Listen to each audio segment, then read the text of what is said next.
Hello guys, welcome back to my class 12 journey day 39। और अब मुझे बताते हुए बहुत खुशी हो रही है कि आज का मेरा नया चैप्टर शुरू हो चुका है और वो चैप्टर का नाम है बिजनेस इन्वॉल्वमेंट और इम्पोर्टेंस एंड डेमिनेशन। तो चलिए शुरू करते हैं शुरू से। पहले समझेंगे कि business involvement concept, analysing box, meaning और कैरेक्टरिस्टिक्स। फिर समझेंगे एक इम्पोर्टेंस ऑफ बिजनेस इन्वॉल्वमेंट, फिर components of business involvement, internal involvement, external involvement, dimension of business involvement. अगर पॉसिबल हो तो हम इन तीनों पॉइंट को भी आज ही कवर कर दें, बट आज इन सारे कवर करेंगे पॉइंट्स को।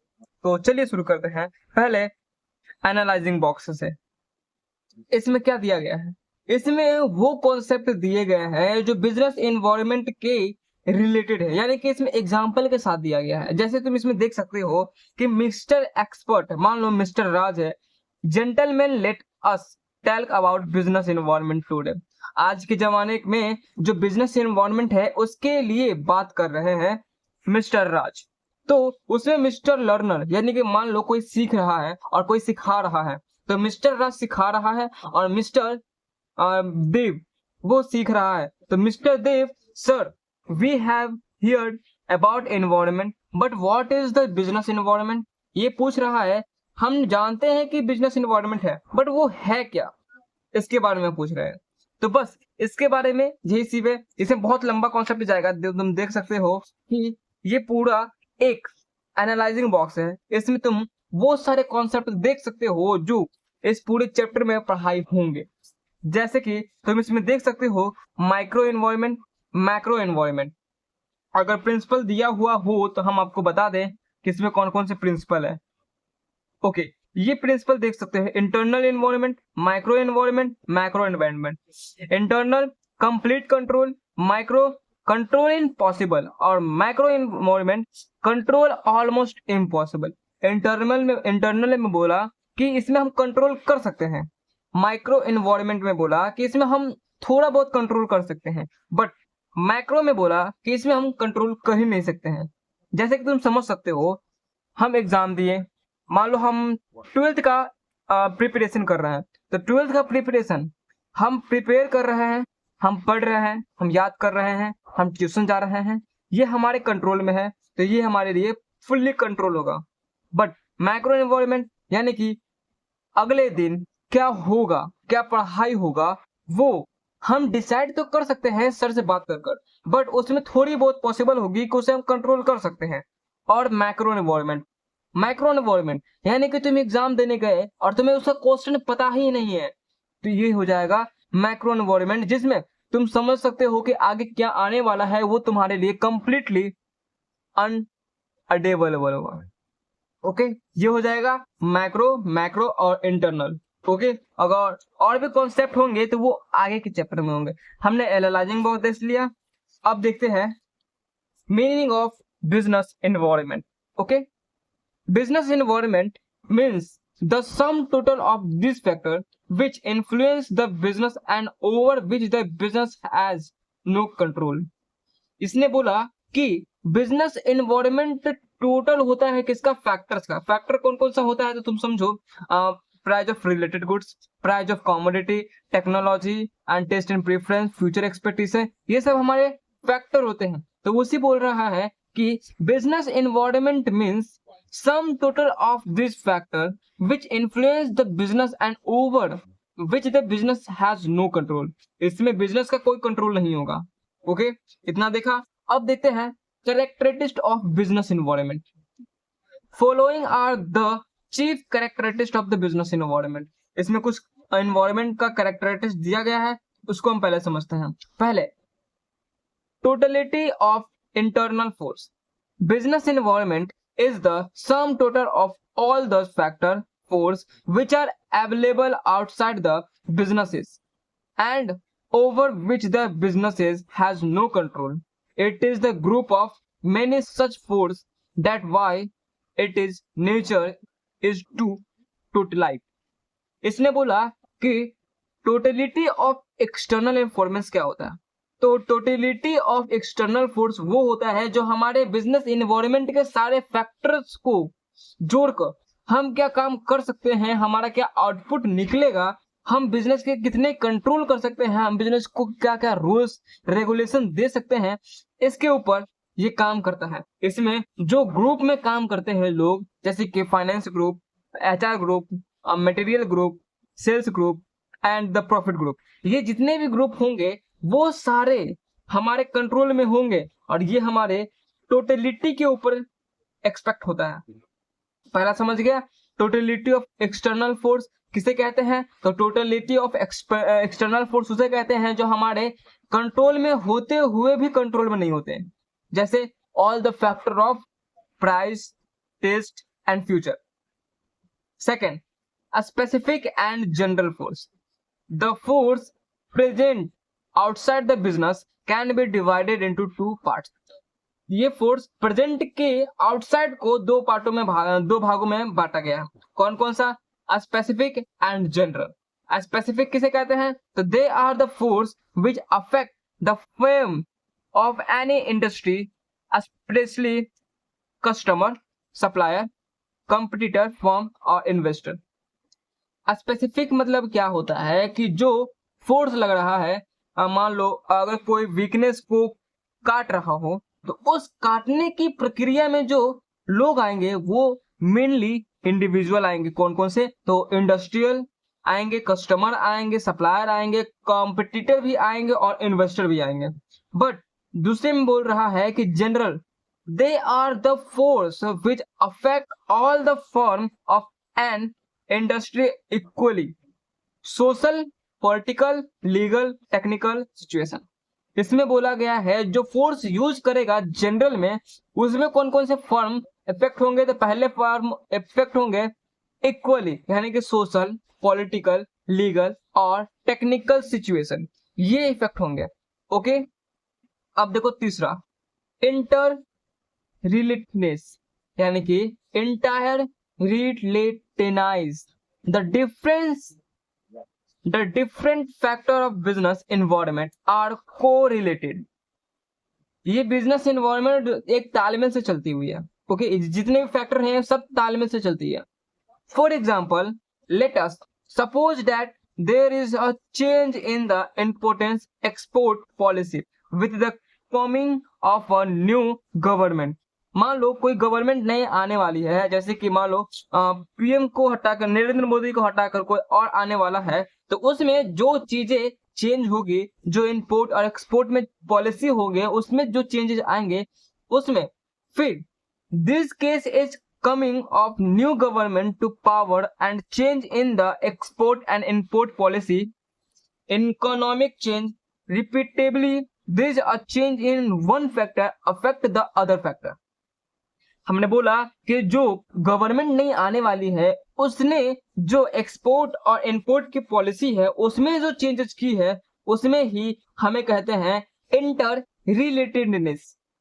ओके, चौथा डायमेंशन नेचर, चौथा है डायमेंशन नेचर।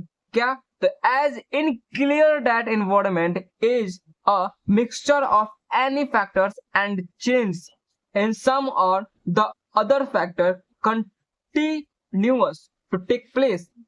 देखो, जो एनवायरनमेंट होते हैं उसमें मिक्सचर होते हैं जो सारे फैक्टर्स के चेंजेस करते हैं, कुछ कुछ चीजें चेंज करती है और उस फैक्ट्री को एक जगह पर लगाकर चलाने के लिए मजबूर करती है। Therefore, it is said that business environment is dynamic। ये जो बिजनेस एनवायरनमेंट है वो डायनेमिक है, क्योंकि अगर डायनेमिक बिजनेस नहीं होगा तो वो बिजनेस हमेशा के लिए डूब जाएगा, फेल हो जाएगा, मार्केट से आउट हो जाएगा। ओके, पांचवा, uncertainty. Nothing can be said with any amount of certainty about the factor of the business's environment because they continuous to change equally। देखो, अनसर्टेनिटी का मतलब होता है कि जो बिजनेस अभी चल रही है उसमें जितने भी फैक्टर होंगे उसके एनवायरनमेंट के ऊपर चेंज रहनी चाहिए। अगर टाइम के हिसाब से वो चेंज नहीं होगी तो वो मार्केट से आउट हो जाएगी। तो the professional people was determine the business strategy, take into considered the likely change beforehand। यानी कि जो प्रोफेशनल पीपल होते हैं, जो प्रोफेशनल लोग होते हैं, उसने एक स्ट्रेटेजी बनाया है बिजनेस के ऊपर जो कंसीडर किया जाता है चेंज करने के लिए, यानी कि अपने हाथों से चेंज करने के लिए। ओके, फिर but this is the risky job, ये बहुत ही रिस्की वाली चीज है। फिर for example technical change are very repeat, जो टेक्निकल चेंज होती है, थोड़ी बहुत चीजें होती है, मान लो कंप्यूटर में खराब हुई, मान लो वर्कर में कोई प्रॉब्लम हुई, कोऑर्डिनेशन में कुछ प्रॉब्लम हुई, तो उसके बीच जो चेंजेस आएगी वो बहुत ही जल्दी और बहुत ही ज्यादा आती है। तो nobody can anticipate the possible of these swift technical change, यानी कि थोड़ी बहुत चेंज करती है। Anything can happen any time, यानी कि इसमें बोला गया है कि जो चेंज होगी, थोड़ी बहुत चेंज होगी, तो उसमें लोग भी सही रहेंगे, हमारा टाइम भी वेस्ट नहीं होगा। तो the same is the situation of fashion, यही सेम सिचुएशन हमारे फैशन के ऊपर भी काम करती है, लागू होती है। ओके, फिर छठा complexity, environment compress of any factor, जो एनवायरमेंट है किसी भी फैक्टर्स को मिनिमाइज कर देते, कंप्रेस कर देती है, compress. All these factors are related to each other, therefore their individual after of the businesses cannot be recognized, यानी कि जितने भी फैक्टर होते हैं, हमने बताया था 5 फैक्टर होते हैं, कौन कौन सा, price, income, taste and preference, future expectation, price of related goods, ये सब जितने भी फैक्टर होते हैं, उसमें जो इंडिविजुअल इफेक्ट होते हैं वो हमारे कंट्रोल को रिकॉग्नाइज कर देते हैं। तो this is para the reason which make it difficult for the business to face them, ये जो प्रॉब्लम आता है इसमें बहुत ही डिफिकल्ट होते हैं बिजनेस को इस प्रॉब्लम के लिए फेस करने का। कॉम्प्लेक्सिटी का मतलब भी तुम समझ रहे हो कि प्रॉब्लम हाई। और सातवां relativity, business environment is related to the local consider, ये हमारे बिजनेस जो है वो लोकल कंसिडर से तालमेल करते हैं, मतलब जुड़े हुए रहते हैं। And this is the reason as to why the business environment happen to be different in different countries, the different even in the same country at different place। तुम देख रहे हो even in the same country at different place, एक country में लेकिन हर जगह, वही बोल रहा है कि जितने भी एनवायरमेंट होंगे, जितने भी बिजनेसेस का एनवायरमेंट होगा, वो हर जगह, हर कंट्री में, हर प्लेस में अलग अलग होगा। इतना समझा? अब समझते हैं हम लोग इंपोर्टेंस ऑफ बिजनेस एनवायरमेंट।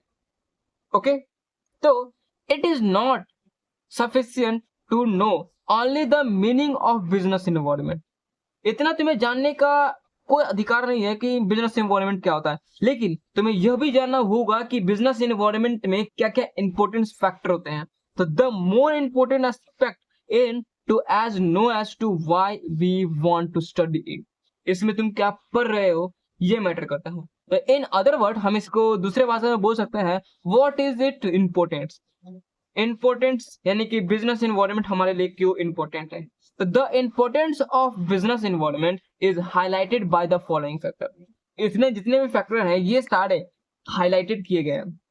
क्या हम तुमको इस तरह से समझा सकते हैं? नो, हम तुमको इसी से समझा सकते हैं। तो फर्स्ट, पहला बोल रहा है first mover advantage, the study of business environment enable us to know about the opportunity available. इसने बोला कि जो बिजनेस एनवायरमेंट है हम जिसमें पढ़ रहे हैं, इसमें तुम यह जान सकते हो कि हमारे लिए कौन कौन से अपॉर्चुनिटी अभी है। अ company which is more conscious about the change taking place in the business environment is the first move, यानी कि जो कंपनी अभी कंसीडर अभी है उसमें कौन कौन से चेंज हो रहे हैं बिजनेस एनवायरमेंट के बीच, और फर्स्ट मूव में it take advantage of it by become the first supplier. समझ रहा है? फर्स्ट सप्लायर, कौन कौन से सप्लायर फर्स्ट है उसको देखना। इन अदर्स वर्ड हम इसके दूसरे भाषा में बोल सकते हैं a company which has the capacity to know the possibility of the opportunity available can be the regret beneficial. हमारे कंपनी में कौन कौन से ऐसे पॉसिबिलिटी है, कौन कौन से ऐसे अपॉर्चुनिटी है जो हम उसे ग्रैब कर सकते हैं या फिर उसे हम फेस कर सकते हैं, जो हमारे बिजनेस की कैपेसिटी को दिखा सकता है कि हमारे बिजनेस कितने ऊपर जा सकता है, हमारे बिजनेस का क्या ग्रोथ स्टेटस है, इसको दिखाता है। और यही हमारे ग्रेटेस्ट बेनिफिशियलिटी में आती है। दूसरा, warning sign along with the ability of opportunity providing by the study of business environment। Warning sign का तुम मतलब समझ रहे हो कि कौन कौन से ऐसे फैक्टर हैं जहां पर हमें काम नहीं करनी चाहिए। अकेले बिजनेस में जो एबिलिटी होती है, अपॉर्चुनिटी आती है, उसमें ये तुम्हें पढ़ना होगा कि we also come to know about the threats accomplice them, यानी कि कौन कौन से थ्रेट्स हमारे लिए आ रहे हैं। If the knowledge about the threats is available in time, अभी के समय में चारों तरफ तुम्हारे threats ही है। Efforts can easily to be made to face surmount they। तुम कभी भी किसी भी जगह और कहीं भी तुम efforts को यानी कि threats को बाय कर सकते हो। देखो, बिजनेस में दो चीजें होती हैं, पहला कि तुम्हारा क्या कैपेसिटी है और दूसरा तुम्हारा क्या क्या थ्रेट्स है। कैपेसिटी का मतलब होता है कि तुम्हारा क्या कमजोरी नहीं है, यानी कि क्या तुम्हारा मजबूत है। मान लो हमारे पास, हमको अकाउंट्स पढ़ने में मजा आता है, यानी कि मेरा अकाउंट्स मजबूत है, मेरा अकाउंट्स के बाद बीएसटी मजबूत है, मेरा इकोनॉमिक्स मजबूत है, इंग्लिश मजबूत है और मेरा हिंदी भी मजबूत है, बट हमें थ्योरी नहीं आती है। तो इसी में तुम्हारा थ्रेट्स क्या होगा, तो तुम्हारा थ्रेट्स होगा कि तुम्हें क्यों ये क्या बोलता है, थ्योरिटी क्यों नहीं आते, थ्योरी तुम्हें क्यों नहीं आते। तो तुम्हें जो थ्योरी नहीं आती है वो तुम्हारा थ्रेट्स होगा।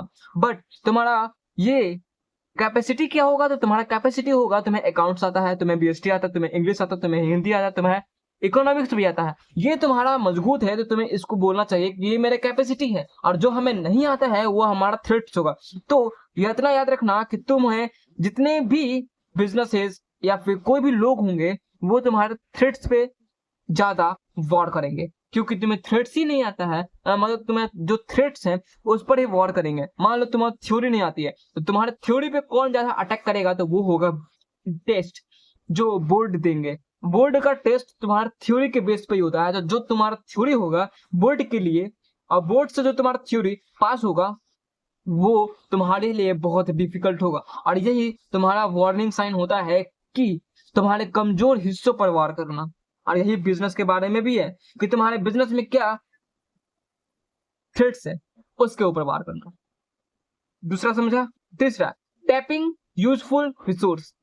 समझ ही रहे हो कि तुम्हारे यूजफुल रिसोर्स को अच्छी तरह से यूटिलाइज करना, मेन मटेरियल और मनी को अच्छी जगह लगाना, अच्छी तरह से यूज करना और अच्छा प्रोडक्शन आउटपुट निकालना, यह हमारा जगह यूजफुल रिसोर्स। चौथा, कोपिंग विथ रैपिड चेंज।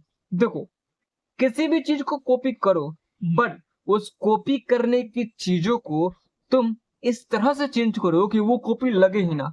मान लो इस पेन को हम कॉपी करेंगे और ये तुम्हें पेन किस तरह का लगता है, ये पेन तुम्हारा डायरेक्ट लिंक की तरह लगता है, बट इस पेन में थोड़ी सी खामियां हैं, ये प्लास्टिक का है, बट ये पूरा सेटिस्फेक्शन देता है लिंक का। लेकिन लिंक का पेन आता है वो ग्लास फॉर्म में, तुम देखे भी होगी कि वो ग्लास फॉर्म में आता है, बट ये ग्लास फॉर्म में नहीं आता है, ये कॉपी किया गया है लिंक से। और ये जो कॉपी किया गया है ये 109% लगता है कि ये लिंक ही है, बट ये दूर से लगता है, पास से तुम देखोगे तो ये तो कॉपी ही लगेगा। तो इसमें तुम्हें थोड़ी सी भी चेंज नहीं आ रही होगी।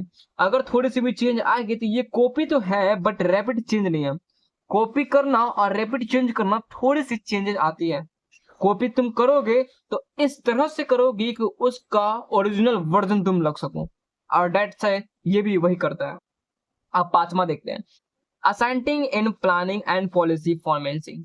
देखो, जो टीएलएम होते हैं, टॉप लेवल मैनेजमेंट, वो सारे प्लान करते हैं गोल्स अचीव करने के लिए, गोल्स बनाते हैं, रूल्स बनाते हैं, प्लानिंग करते हैं कि हमें इस गोल को इस साल में कब तक अचीव कर लेना है।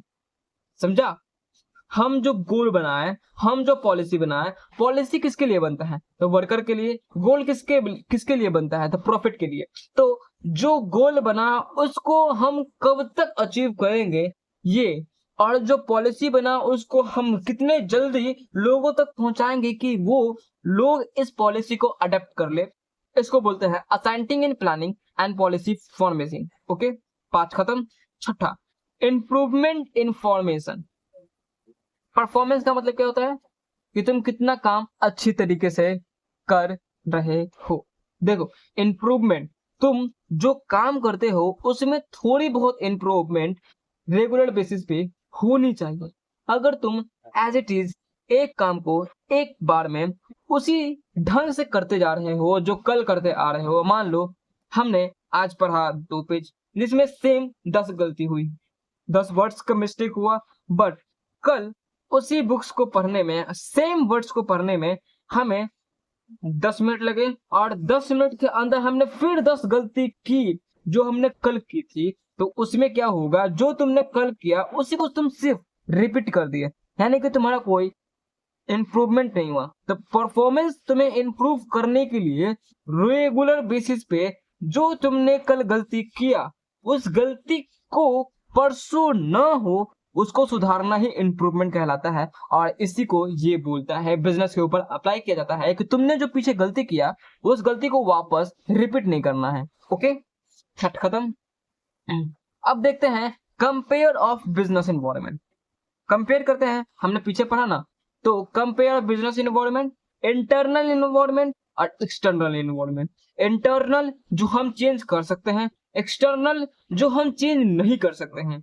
एक्सटर्नल में क्या आएगा, तो बिजनेस का ऑब्जेक्टिव, बिजनेस का पॉलिसी, बिजनेस का ऑर्गेनाइजेशनल स्ट्रक्चर, बिजनेस का मैनेजमेंट, बिजनेस का इंफॉर्मेशन सिस्टम, बिजनेस का प्रोडक्शन मेथड और बिजनेस का प्रोडक्शन कैपेसिटी। समझो कैसे। ऑब्जेक्टिव तुम चेंज कर सकते हो कि बिजनेस क्या कर सकता है, पॉलिसी तुम चेंज कर सकते हो, रूल्स एंड रेगुलेशन तुम चेंज कर सकते हो, ऑर्गेनाइजेशनल स्ट्रक्चर यानी कि मैनेजमेंट तुम चेंज कर सकते हो। मान लो कैसे, तो इस पेन को बनाने में हमें 10 रुपए लगे, तो मैनेजमेंट चेंज करते के समय ही हम इसे 9 रुपए कर दिए, तो ये हमारा स्ट्रक्चर हो जाएगा। यानी कि मशीन को नया लाए, नया मशीन लाए, नया मैनेजमेंट लाए और नया पॉलिसी लाए, तो इसमें हमारा पेन का कॉस्ट गिर गया, यही हो जाएगा ना स्ट्रक्चर। चौथा, मैनेजमेंट को चेंज कर देंगे, इंफॉर्मेशन सिस्टम को चेंज कर देंगे, प्रोडक्शन मेथड को चेंज कर देंगे, मशीनरी नया ला देंगे। इंफॉर्मेशन सिस्टम यानी कि हम जो इन्फॉर्मेशन चारों लेवल तक पहुंचता है उसको हम चेंज कर देंगे फुल्ली तरह से।